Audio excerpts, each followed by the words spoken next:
Hello dear student, બધા મજામાં છો? આજનો આપણો લેક્ચર આલ્કોહોલ્સ વિના ઇથરમાં લેક્ચર નંબર 17 માં તમારું બધાનું સ્વાગત છે. લેક્ચર નંબર 17 માં શું જોવાનું છે? તો એના પહેલા લેક્ચર નંબર 16 માં આપણે શું જોયું હતું? તો તમે યાદ કરો, છેલ્લે આપણે ઇથરના ભૌતિક ગુણધર્મો પૂર્ણ કરેલા હતા, બરાબર? તો હવે પછી આવે છે ઇથરના રાસાયણિક ગુણધર્મો, ઇથરની રાસાયણિક પ્રક્રિયાઓ. તો ઇથરની રાસાયણિક પ્રક્રિયાઓમાં તો ઇથર સરળતાથી રાસાયણિક પ્રક્રિયાઓ આપતો નથી, કારણ કે ઇથરમાં સક્રિય H હોતો નથી. તમને ખબર હોય તો આલ્કોહોલમાં ઓક્સિજન સાથે હાઇડ્રોજન હોય, એક્ટિવ સાઇટ કહેવાય જેને. જ્યારે ઇથરમાં સક્રિય હાઇડ્રોજન હોતો નથી. ઇથરનું સરળતાથી ઓક્સિડેશન કે રિડક્શન ન થાય, સરળતાથી ન થાય. પ્રબળ પ્રક્રિયા પરિસ્થિતિમાં ઇથર પ્રબળ એસિડ સાથે એમ પ્રક્રિયાઓ આપે. ઇથર સરળતાથી રાસાયણિક પ્રક્રિયા આપતો નથી. ઇથર આમ જો તો આલ્કોહોલની સાપેક્ષે રાસાયણિક રીતે નિષ્ક્રિય હોય સામાન્ય પરિસ્થિતિમાં, બરાબર? પરંતુ પ્રબળ પ્રક્રિયા પરિસ્થિતિમાં તે પ્રબળ એસિડ સાથે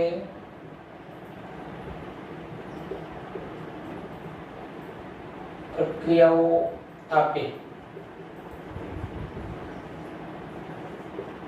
ઇથરમાં રાસાયણિક પ્રક્રિયાઓ જોઈએ તો એક તો CO બંધ તૂટે ત્યારે થતી પ્રક્રિયાઓ, અને ઓક્સિજનને કારણે થતી પ્રક્રિયા, ઇથરલ ઓક્સિજનને કારણે. પહેલા આપણે ઇથરમાં CO બંધ તૂટે ત્યારે થતી પ્રક્રિયાઓ, ઇથરમાં CO બંધ તૂટે તેવી પ્રક્રિયા, તો ત્યારે થતી પ્રક્રિયાઓ.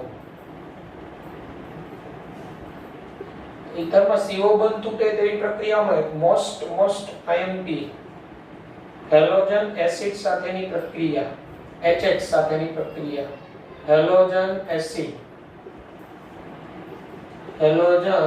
એસિડ સાથેની પ્રક્રિયા ઇથરની. તો હેલોજન એસિડ સાથેની પ્રક્રિયાઓમાં તો ઇથર હેલોજન એસિડ સાથેની પ્રક્રિયામાં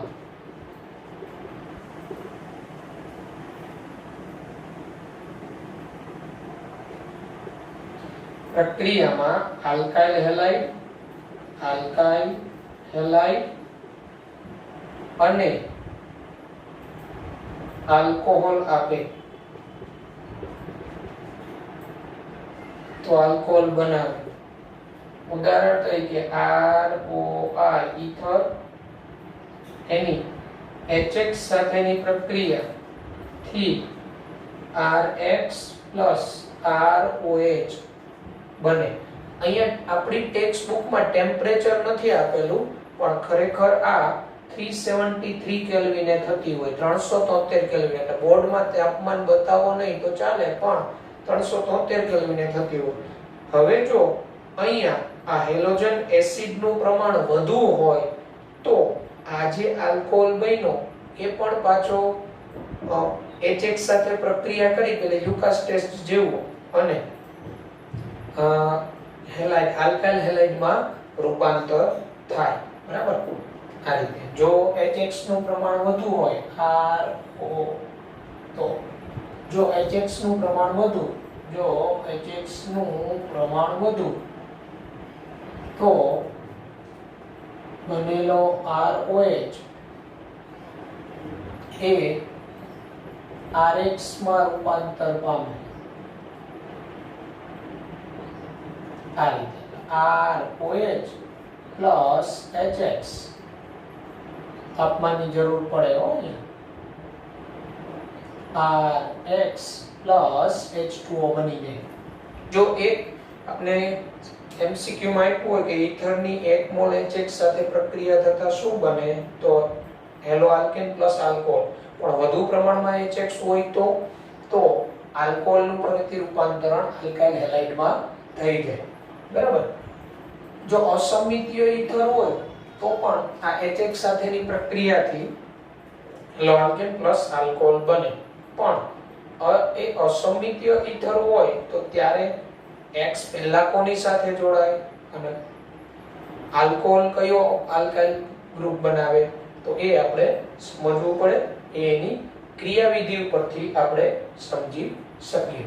ઉદાહરણ તરીકે આપણે ઉદાહરણ લઈ લઈએ. દાખલા તરીકે જો અહીંયા તમને આપ્યું હોય મિથોક્સીમિથેન તો ડાઇમિથાઇલ ઈથર આની તમે HI સાથે પ્રક્રિયા કરો. HI સાથે 373 કેલ્વિને થતી હોય તો આ બને CH3I CH3OH 1 મોલ HI સાથે મિથાઇલ આયોડાઇડ પ્લસ મિથેનોલ. તો આ સમમિતીય ઈથરની તમે પ્રક્રિયા જોઈ.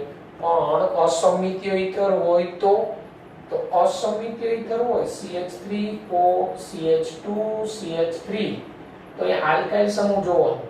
જો આલ્કાઇલ સમૂહ અહીંયા પ્રાથમિક કે દ્વિતીયક આલ્કાઇલ સમૂહ હોય તો આ HI સાથેની પ્રક્રિયામાં આ I- છે ને પેલા ટૂંકી શૃંખલા સાથે જોડાય એટલે મિથાઇલ આયોડાઇડ પ્લસ ઇથેનોલ બને. અને જો HI નું પ્રમાણ વધુ હોય તો આ ઇથાઇલ આલ્કોહોલ પણ ઇથાઇલ આયોડાઇડમાં રૂપાંતર થઈ જાય. એટલે જો અસમિતીય ઈથર હોય ને તો અહીંયા ગ્રુપ જોવાના, આલ્કાઇલ સમૂહ જોવાના. જો તૃતીયક આલ્કાઇલ સમૂહ સિવાયના હોય પ્રાથમિક કે દ્વિતીયક તો ત્યારે SN2 ક્રિયાવિધિથી એટલે એક બાજુ મિથાઇલ હોય ને એક બાજુ ઇથાઇલ હોય ને તો I- પહેલા કોના ઉપર એટેક કરે? મિથાઇલ ઉપર. SN2 ક્રિયાવિધિથી, કારણ કે અહીંયા દાખલ થવામાં અવરોધ ઓછો એટલે methyl iodide plus ethyl alcohol બને. બરાબર. આની ક્રિયાવિધિ જે છે એ આપણે જોઈએ. બરાબર. ક્રિયાવિધિ પછી બીજા અન્ય ઉદાહરણ જોઈએ કે અહીંયા તૃતીયક આલ્કાઇલ સમૂહ હોય, તૃતીયક બ્યુટાઇલ સમૂહ હોય તો શું થાય તો એ આપણે ક્રિયાવિધિ જોઈ અને કરીએ. બરાબર છે.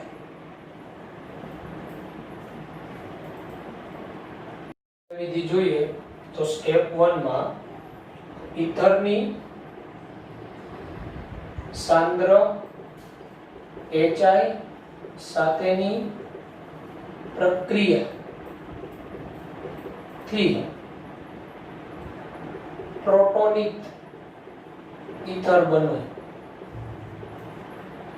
પ્રોટોનિક ઈથર બને કારણ કે ઈથર છે એ માં ઓક્સિજન પાસે લોન પેર હોય એટલે ઈથર છે એ પોતે લુઈસ બેઝ તરીકે વર્તે. બરાબર. અને લુઈસ બેઝ તરીકે વર્તે અને H+ યુગ્મ પ્રદાન કરી મેળવે. ઉદાહરણ તરીકે CH3O CH2 CH3 અહીંયા ઓક્સિજન પાસે લોન પેર, અહીંયા HI સાથેની પ્રક્રિયા, આ લોન પેર અને આપે H+ અહીંથી છૂટો પડે. આંશિક ધન આંશિક ઋણ હોય. આ પ્રક્રિયા છે આ રીતે પ્રતિવર્તી થતી હોય.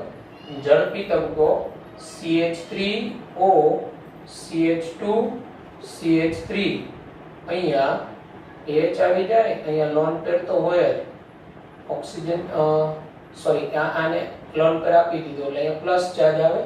આ પ્રોટોનિક ઈથર બને. Protonic ether. બરાબર. અને I- છૂટો પડે. Iodide ion. આ પ્રક્રિયા HBr અને HI સાથે કરવામાં આવે કારણ કે HBr અને HI પૂરતા એસિડિક છે. આ પ્રક્રિયા HBr and HI સાથે કરવામાં આવે કારણ કે તે પૂરતા એસિડિક છે. પૂરતા એસિડિક હોવાથી અહીંયા સરળતાથી H+ આપે. બરાબર. આ તબક્કા 1 માં પ્રોટોનિક ઈથર બને, ઝડપી તબક્કો હોય. હવે સ્ટેપ 2 ની અંદર આપણે વાત કરીએ તબકો 2. હવે સ્ટેપ 2 માં અહીંયા I minus iodide ion I minus એ સારો એવો કેન્દ્ર અનુરાગી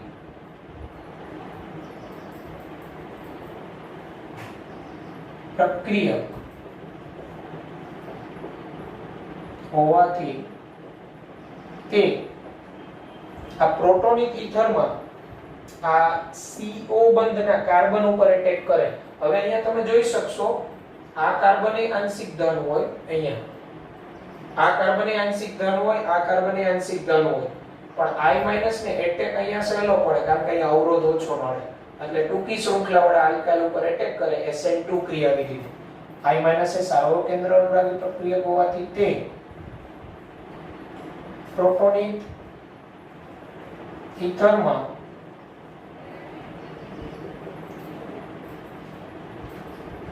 આલ્કાઇલ સમૂહ પર દાખલ થાય, પરંતુ જ્યાં અવરોધ ઓછો હોય ત્યાં આમ SN2 ક્રિયાવિધિ થી આલ્કાઇલ આયોડાઇડ બને. આલ્કાઇલ આયોડાઇડ એટલે આ રીતે આ CH3O CH2 CH3H પોઝિટિવ, વધુ વિદ્યુત ઋણ ઉપર પોઝિટિવ ચાર્જ હોય ને એટલે વધુ આકર્ષક બને, સારો લિવિંગ ગ્રુપ. I- જે છે SN2 ક્રિયાવિધિ અહીંયા એટેક કરે, અહીંયા સહેલાઈથી દાખલ થઈ શકે, બરાબર. એટલે અહીંયા એટેક કરે એટલે આ પ્રકારની સંક્રાંતિ અવસ્થા રચાય, ટ્રાન્ઝિશન સ્ટેટ. I આની સાથે આ methyl O H CH2 CH3 Sankranti અવસ્થા રચાય, ટ્રાન્ઝિશન સ્ટેટ. અને પછીના સ્ટેપમાં અહીંથી આ યુગ્મ લઈને દૂર થાય, આ યુગ્મ લઈને દૂર થાય અને આ રીતે CH3I CH3 CH2OH બને. એ મિથાઇલ આયોડાઇડ પ્લસ ઇથેનોલ. એટલે ક્રિયાવિધિમાં શું જોયું, અહીંયા ટૂંકી શૃંખલાવાળા આલ્કાઇલ હોય તેના ઉપર I- એટેક કરે SN2 ક્રિયાવિધિ. પણ યાદ રાખવાનું અહીંયા પ્રાથમિક આલ્કાઇલ સમૂહ હોય, મિથાઇલ સમૂહ હોય, બરાબર, દ્વિતીયક હોય તો ત્યારે SN2 થી, પણ જો કોઈ એક બાજુ તૃતીયક આલ્કાઇલ સમૂહ હોય તો ત્યારે SN1 ક્રિયાવિધિ થી, તો એમાં કાર્બોકેટાયન બને મોર સ્ટેબલ. તો I- કે X- કે તે કાર્બન ઉપર એટેક કરે SN1 ક્રિયાવિધિ થી આયોડાઇડ આલ્કાઇલ આયોડાઇડ બને. અને આ સ્ટેપ 2 થયો. હજી સ્ટેપ 3 થાય. જો HI નું પ્રમાણ વધુ હોય, ઊંચા તાપમાને કરવામાં આવે, સાંદ્ર HI અને ઊંચા તાપમાને કરવામાં આવે તો આ આલ્કોહોલનું રૂપાંતરણ ફરીથી શેમાં થાય, આયોડો આલ્કેનમાં થઈ જાય. તો એ આપણે સ્ટેપ 3 જોઈએ. સ્ટેપ 3 એટલે સ્ટેપ 3 ની અંદર આગળ વધીએ તો HI વધુ પ્રમાણમાં હોય તો ઊંચા તાપમાને પ્રક્રિયા કરવામાં આવે તો આલ્કોહોલનું રૂપાંતરણ આલ્કાઇલ હેલાઇડમાં થાય. આ રીતે CH3 CH2OH પ્લસ HI, અહીંયા પ્રોટોનેટેડ આલ્કોહોલ બને, H+ મેળવે એટલે આ બને CH3 CH2OH2 પ્લસ અને પ્લસ I-. બરાબર. હવે આ કાર્બન આંશિક ધન હોય એટલે પછીના સ્ટેપમાં આ I- આ CH3 CH2OH2 પ્લસ આ લિવિંગ ગ્રુપ તરીકે H2O દૂર થાય, અહીંથી I- અહીંયા એટેક કરે એટલે આ બને CH3 CH2I પ્લસ H2O. તો આ રીતે 3 સ્ટેપમાં પ્રક્રિયા થાય, બરાબર છે. વધુ પ્રમાણમાં HI હોય તો આલ્કોહોલનું આ રીતે પેલી લ્યુકાસ કસોટી જોઈતી ને એ જ મિકેનિઝમ થાય આલ્કોહોલમાંથી હેલો આલ્કેન. તો આલ્કોહોલમાંથી આયોડો આલ્કેન બની જાય. HI હોય તો HBr હોય તો બ્રોમો આલ્કેન. અહીંયા હેલોજન એસિડની પ્રતિક્રિયાત્મકતા, હેલોજન એસિડની પ્રતિક્રિયાત્મકતા, તો પ્રતિક્રિયાત્મકતા તો આ પ્રક્રિયા HI સાથે ઝડપી, પછી HBr ને પછી HCl. કારણ કે આની એસિડિકતા વધારે, HI છે HBr કરતા પ્રબળ એસિડ, વધુ પ્રબળતા એસિડિક પ્રબળતા એટલે H+ ઇઝીલી મુક્ત કરે. બરાબર. હવે જો અહીંયા આ પ્રકારે તૃતીયક આલ્કાઇલ સમૂહ હોય, તૃતીયક આલ્કાઇલ સમૂહ, તૃતીયક આલ્કાઇલ સમૂહ હોય તો હેલાઇડ આયન તેની સાથે જોડાય.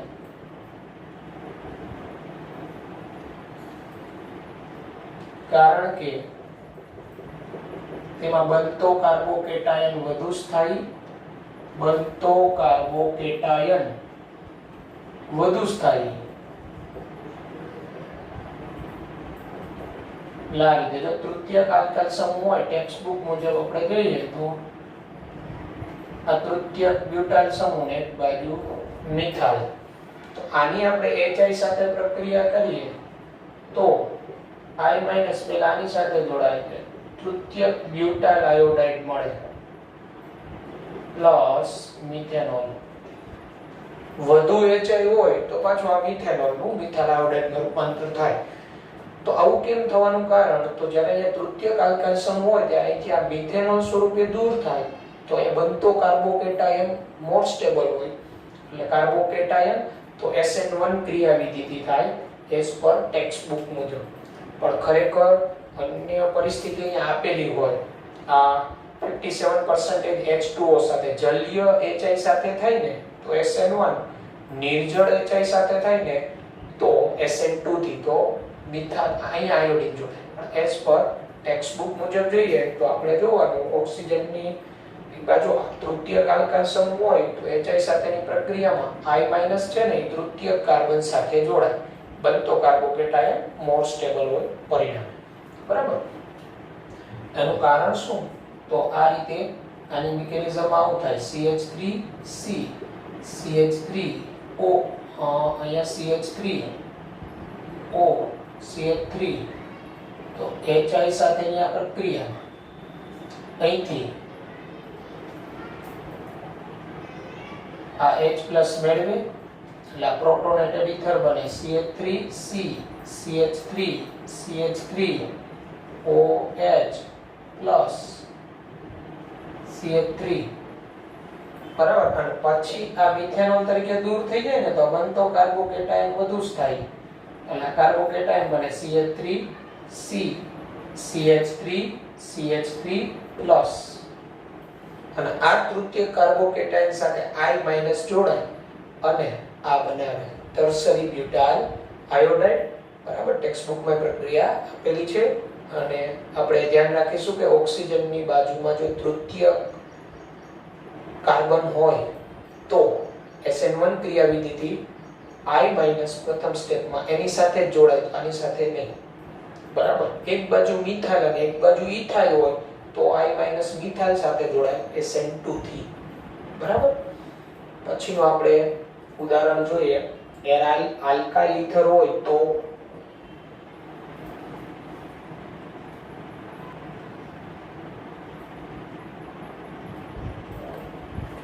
પછી જો ઉદાહરણ જોઈએ આપણે તો એનિસોલ મિથોક્સીબેન્ઝીન આલ્કાઇલ એરાઇલ ઈથર તો HI સાથેની પ્રક્રિયામાં કયો CO બંધ તૂટે, તો જો આ રિંગ સાથેનો આ CO બંધ હોય ને આંશિક દ્વિબંધ હોય, આંશિક દ્વિબંધ.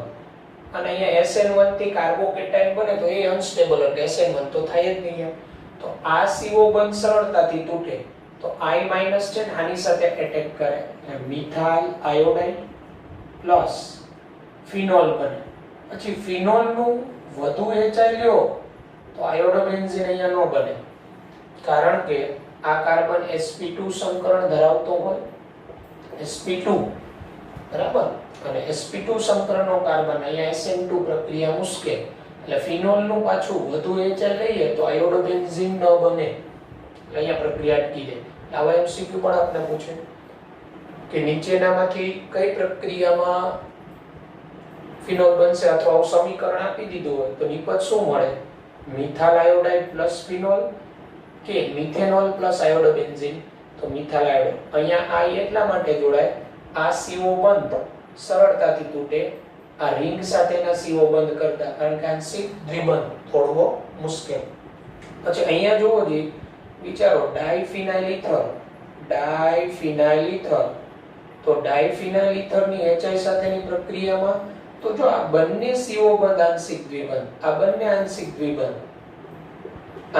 દ્વિબંધ જે તોડવો મુશ્કેલ નો રિએક્શન એ કોઈ પ્રોડક્ટ ન મળે નો રિએક્શન ઓકે પછી જો અહીંયા જો અહીંયા CH3O અને અહીંયા બેન્ઝાઇલ સમૂહ છે બેન્ઝાઇલ તો તમને ખબર હોય તો અહીંથી મિથેનોલ દૂર થાય તો અહીંયા બનતો કાર્બોકેટાયન મોર સ્ટેબલ હોય બેન્ઝાઇલ કાર્બોકેટાયન બને અહીંયા બેન્ઝાઇલ કાર્બોકેટાયન મોર સ્ટેબલ તો SN1 થી થાય એટલે અહીંયા નિપજ મળે benzyl iodide CH2I plus methanol એટલે જ્યારે O સાથે કોઈ એવો સમૂહ હોય કે ત્યાં જો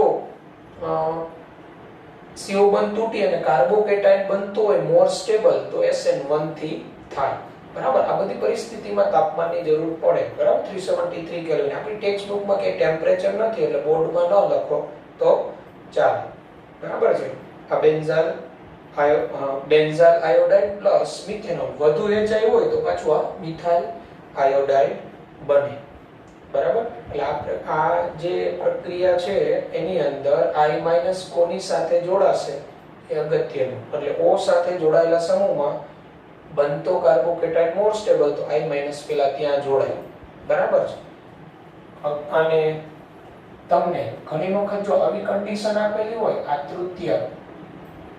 તૃતીયક સમૂહ આપેલો હોય આ બાજુ અને આવી બે કન્ડિશન આપેલી હોય એક કન્ડિશનમાં એમ કીધું હોય જલીય HI અથવા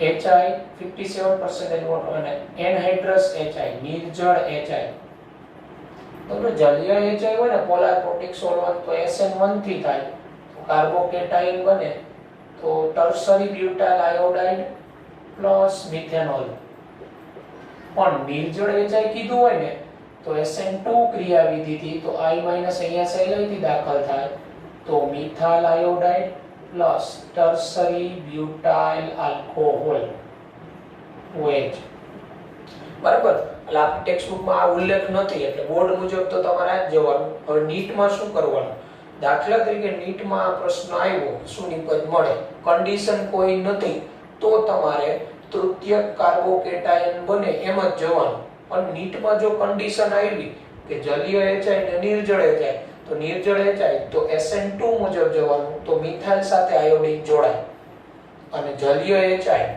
બરાબર આ બેમાં 373 કેલ્વિન ટેમ્પરેચર હોય જ બરાબર અને જલીય HI કે તો કાર્બોકેટાયન બનાવીને જવાનું SN1 થી એટલે કન્ફ્યુઝન અહીંયા દૂર કરજો બરાબર છે નીટના પોઈન્ટ ઓફ વ્યૂ ઓકે તો આ રીતે આ HI સાથેની પ્રક્રિયા ખૂબ જ અગત્યની જો હવે આ રીતે દાખલા તરીકે સાયક્લિક ઈથર હોય આ સાયક્લિક ઈથર હોય અને આની આપણે HBr કે HI સાથે પ્રક્રિયા કરીએ તો શું આની ક્રિયાવિધિ તમે સમજ્યા હશો ને તો ક્રિયાવિધિમાં જો આ CO બંધ તૂટ્યો બેમાં તો અહીંયા તો આ CO બંધના બંને કાર્બન સમાન આ કાર્બન આંશિક ધન આ આંશિક ધન તો આમાં તો I- અહીંયા જોડાય તો આ ઓક્સિજન યુગ્મ લઈને અહીંયા જાય તો અહીંયા OH તો આ પ્રકારે આ એક કાર્બન સાથે I જોડાઈ જાય અને એક કાર્બન સાથે H ઓક્સિજન તો OH તો આની HI સાથેની પ્રક્રિયાથી આ બને CO બોન્ડ બ્રેક થાય એક કાર્બન સાથે I જોડાણો અને ઓક્સિજન સાથે H જોડાણો અને આવી રીતે સાયક્લિક ઈથર આપેલા હોય તો પણ તમે જવાબ લઈ આવી શકો આ રીતે બરાબર તો આ હેલોજન એસિડ સાથેની પ્રક્રિયા નીટના point of view most important કે I-X- પહેલા કયા સમૂહ સાથે જોડાય એ ક્લિયર કરવાનું. ઓકે, તો આજના લેક્ચરમાં આપણે અહીંયા સુધી રાખીએ. બીજા ઇથરના રાસાયણિક ગુણધર્મોમાં અને પછીના લેક્ચરમાં આગળ વધીશું. Okay, take care, good bye.